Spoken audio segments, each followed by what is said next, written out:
Why don't we give that tape a listen? She suggested as she pushed the reject button on the kitchen cassette player. I'd rather listen to it on my own.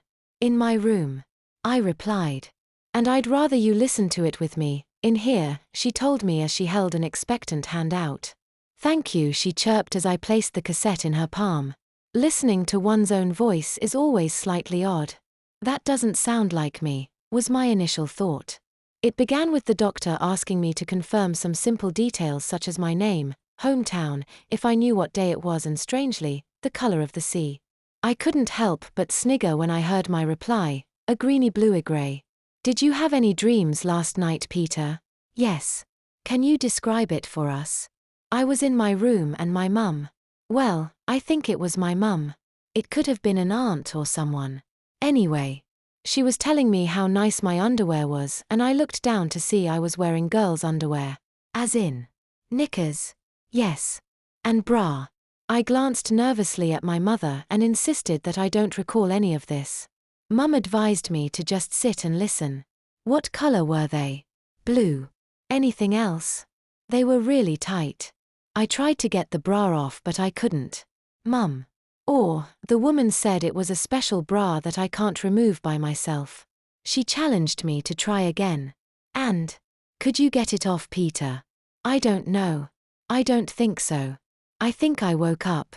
I remember the very last bit. I confessed to my mother. About the bra. I gulped. Shush. Mum hushed. It's important that we listen. Ah. And the night before last. Did you have any dreams? Yes. Can you describe it for us? I'd wet the bed and Mum, or whoever, was really angry with me. She said she'd take me to the chemist's to buy some big boys' nappies and said I'd have to wear them for bed. Then we were in the chemist's. The one on the high street with all the mobility aids in the window, but they didn't have any big boys' nap. Peter, my mother exclaimed when I turned the tape off. I don't want to listen anymore. This is freaky. I don't even remember that one. I retorted. I think it's important that you do listen, Peter, my mother said. I told her that I didn't want her listening to this *T. Language, Peter, she snapped. I've already heard it, she reminded me. Which is why I know that you should hear it too. Okay. But please. Can't I listen on my own in my room? I asked. With headphones on. I added. I think it's best that we listen together, then talk about it.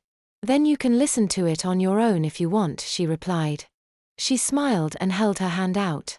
I gave her the cassette and gulped as she put it in and pressed the play button.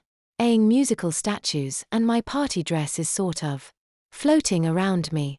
It's really hard to stand STI. Oops. Wrong side, my mother said as she pushed the auto reverse button. Street with all the mobility aids in the window, but they didn't have any big boys' nappies, only girls' ones.